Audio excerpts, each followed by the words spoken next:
आप देख रहे हैं Indian horror TV Ashok Kumar के साथ।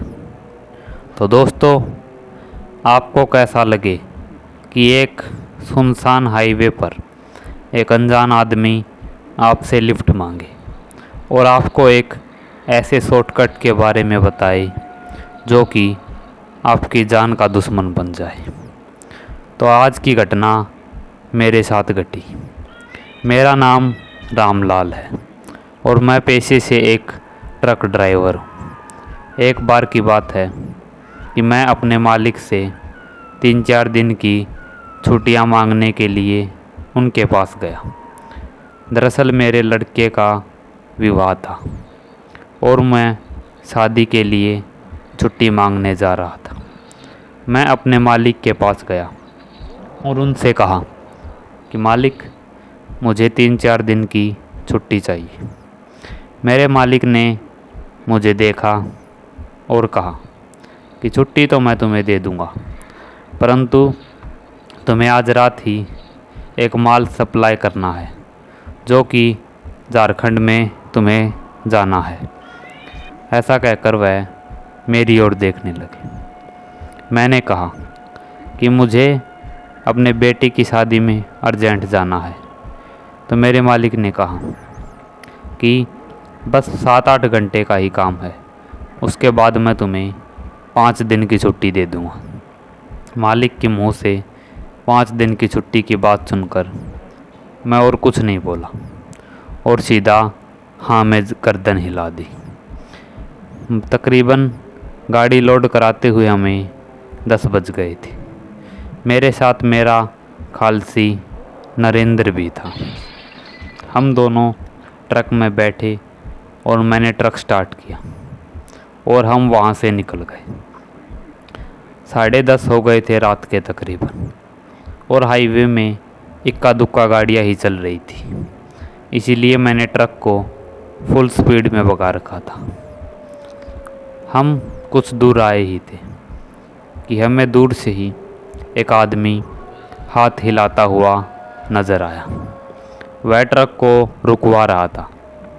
मैंने ट्रक उसके पास जाकर रोका और वह खिड़की की तरफ आता हुआ बोला कि साहब, मुझे आगे तक छोड़ दो, मेरी बीवी बीमार है। ऐसा कहकर वह रोने लगा। मैंने उसे कहा, हाँ भाई, बैठ जाओ जल्दी से, हमें भी देर हो रही है। वह आदमी झट से ट्रक में बैठा और मैंने ट्रक फिर से उस हाईवे पर भगा दी। उस आदमी ने मुझसे पूछा कि साहब, आप कहाँ जा रहे हैं? मेरे खालसी ने नाराज़ होते हुए कहा कि तुम्हें इससे क्या मतलब है, हम कहाँ भी जाएं। मैंने उससे चुप कराते हुए कहा कि हम झारखंड जा रहे हैं, तुम्हें क्या करना है उससे। वह बोला कि साहब, अगर आप यहाँ से जाएंगे तो आपको 7 से 8 घंटे लग जाएंगे, परंतु मुझे एक शॉर्टकट पता है जहाँ आप 4-5 घंटे में ही वहाँ पर पहुँच जाएंगे। उसकी बात सुनकर मैं हैरान हो गया और मैं अंदर ही अंदर थोड़ा बहुत खुश हो गया था, क्योंकि मुझे जल्दी से काम निपटा कर अपने घर जाना था। मैंने उस आदमी से पूछा कि क्या तुम वह रास्ता में बता सकते हो? तो उस आदमी ने अपनी गर्दन हाँ में हिला दी। कुछ दूर बाद ही उस आदमी ने हमें एक सुनसान सड़क की तरफ इशारा कर दिया। हमने उस सड़क पर गाड़ी बढ़ा दी। तभी उस आदमी ने ट्रक रोकने को कहा और वह वहीं पर उतर गया। मैंने देखा कि यार क्या बात है, ये तो कह रहा था कि मुझे आगे तक जाना है और ये यहीं पर उतर गया। पर मैंने ज़्यादा सोचा नहीं, क्योंकि मुझे घर जाने की जल्दी थी और मैंने गाड़ी फिर से भगा दी। मैंने अपने साइड मिरर से देखा तो वह आदमी मुझे दिखाई नहीं दे रहा था। मैं थोड़ा सोच में पड़ गया कि वह आदमी कहाँ गया, परंतु मैंने ज़्यादा ध्यान नहीं दिया और मैं फिर से हाईवे से उस रास्ते पर गाड़ी को भगाने लगा। हम कुछ दूर ही चले थे कि एक बम से आवाज़ आई और मैंने गाड़ी वहीं पर रोक दी। मैंने और नरेंद्र ने उतर कर देखा तो ट्रक का अगला टायर फट गया था। मैंने अपने सिर पर हाथ रखते हुए कहा कि यार ये क्या हो गया। ऐसा कहकर हम दोनों ने टूल बॉक्स से चाबी पाने निकाले और टायर बदलने लगे। हम टायर बदल ही रहे थे कि मुझे ऐसा महसूस हुआ कि किसी ने मेरे कंधे पर हाथ रखा, जबकि नरेंद्र तो मेरे सामने ही बैठा हुआ था। मैं डर से सहम गया कि मेरे कंधे पर हाथ किसने रखा, क्योंकि नरेंद्र तो सामने है। मैं झट से पीछे मुड़ा, परंतु वहाँ पर कोई नहीं था। मैंने सोचा कि यह मेरा वहम होगा। ऐसा कहकर मैं वापस से टायर को फिट करने में लग गया। तकरीबन आधे घंटे में हमने टायर को बदल दिया था और हम दोनों वापस से ट्रक में सवार हो गए और उस सुनसान सड़क पर ट्रक को भगाने लगे। हम कुछ दूर ही चले थे कि एक औरत हमें हाथ से ट्रक को रुकवाती हुई नज़र आई। मैंने सोचा कि इस सुनसान सड़क पर यह औरत अकेली क्या कर रही है। रात भी काफ़ी हो गई है, इसलिए हमने उसे लिफ्ट दी। वह औरत ट्रक में बैठी और मैंने फिर से ट्रक चला दिया। तकरीबन आधे घंटे से हम ट्रक को लगातार भगाए जा रहे थे। तभी मेरी नज़र उस औरत के पैरों पर गई। उसके पैर देखकर तो मेरे होश ही उड़ गए। मैं थर थर काँपने लगा क्योंकि उस औरत के पाँव उल्टे थे। उसे देखकर तो मेरा कलेजा ही मुंह में आ गया था।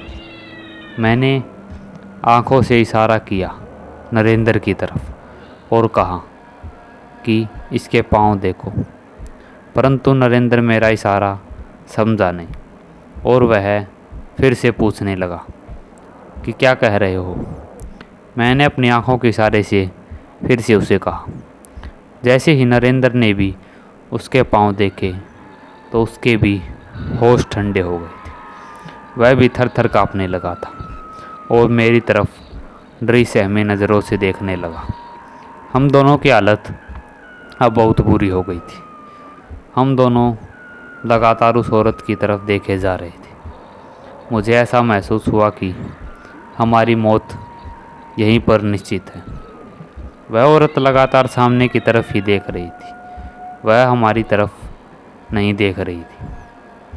उसे सामने की तरफ देखता हुआ मैं थोड़ा सुकून में आया, परंतु उसने झट से हमारी तरफ देखा।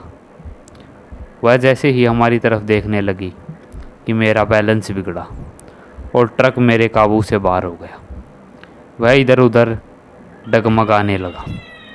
मैंने जैसे तैसे कर कर ब्रेक लगाए, परंतु उससे पहले ही ट्रक एक पेड़ में जाकर लग गया था।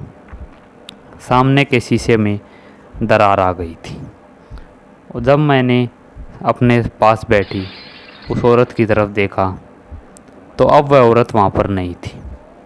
उसे देखकर मैं चारों तरफ देखने लगा, परंतु वह औरत में कहीं भी दिखाई नहीं थी। मैंने नरेंद्र की ओर देखा तो नरेंद्र ने भी देखा कि अब वह औरत वहाँ पर नहीं है। हमने ट्रक को पीछे लिया और फिर से ट्रक को फुल स्पीड में भगा दिया। हम दोनों डर से कांपे जा रहे थे कि अचानक हमें वह औरत सड़क के बीचों बीच खड़ी दिखाई दी। नरेंद्र ने मुझसे कहा कि गाड़ी रोक मत देना। मैंने उसकी बात मानी और गाड़ी उस औरत के ऊपर से निकाल दी, परंतु जब मैंने साइड मिरर में देखा तो वह औरत हमारे ट्रक के साथ साथ भागी आ रही थी। अचानक वह ट्रक के दरवाजे के पास आई और उसने मेरा गला पकड़ लिया। मेरा तो कलेजा ही मुंह में आ गया था। मैं डर से सहम गया था और ट्रक से मेरा बैलेंस फिर से डगमगाने लगा था। मैंने धीरे से नरेंद्र की तरफ इशारा किया और उससे कहा कि ट्रक में गंगाजल की शीशी है, उसमें से थोड़ा गंगाजल इस औरत पर फेंको। नरेंद्र ने मेरा इशारा समझा और वह झट से उस शीशी को अपने हाथ में उठाकर उसका ढक्कन खोलने लगा और उसने वह गंगाजल उस औरत की तरफ फेंक दिया। जैसे ही गंगाजल उस औरत के ऊपर लगा तो वह छटपटाने लगी और ट्रक से दूर जाकर गिर गई। मैंने जैसे तैसे ट्रक को संभाला और फिर से ट्रक को भगा दिया। मैंने खिड़की से बाहर देखने की कोशिश की तो वह औरत लगातार झटपटाए रही थी और उस गंगाजल की आग में जल रही थी। उस शांत माहौल में उसकी चीखें बहुत खौफनाक लग रही थी। मैंने अपनी मुंडी फिर से ट्रक के अंदर की और फुल स्पीड में ट्रक को भगा दिया और जैसे तैसे कर हम वहाँ से निकल गए और फिर से हाईवे पर चढ़ गए थे। मैंने गाड़ी हाईवे पर चढ़ा दी थी और हम फिर से हाईवे पर आ गए थे। वहाँ पर गाड़ियों की थोड़ी बहुत चहल पहल थी और सड़क के आजू बाजू लगी लाइटों ने हमारे मन को शांत कर दिया। ये कुछ दूर पर ही हमें एक और आदमी दिखाई दिया। वह भी हमसे लिफ्ट ही मांग रहा था। मैंने डरते डरते उस आदमी के पास ट्रक रोका। उस आदमी ने कहा कि साहब, मुझे कुछ आगे तक छोड़ दोगे क्या? मैंने नरेंद्र की तरफ देखा और नरेंद्र ने भी कहा कि चलो बैठा लेते हैं, यहाँ पर तो इतनी रौनक सोनक है, यहाँ पर कहाँ से भूत आएगा। वह हमारे ट्रक में बैठा और मैंने फिर से ट्रक भगा दी। मैंने उस आदमी से पूछा कि आप कहाँ जा रहे हैं? तो उस आदमी ने कहा, मैं यहीं झारखंड के पीछे वाले शहर में जा रहा हूँ। उसने मुझसे कहा। हम दोनों को इतना डरा सहमा देखकर उस आदमी ने पूछा कि साहब, क्या हुआ तुम दोनों? तुम ऐसे डर क्यों रहे हो? मेरे नरेंद्र दोस्त ने उसे सारी बात बता दी और जब उस आदमी ने सारी बातें सुनी तो उसने बताया कि दरअसल 4 से 5 महीने पहले वहाँ पर एक औरत को जलाकर मार दिया गया था।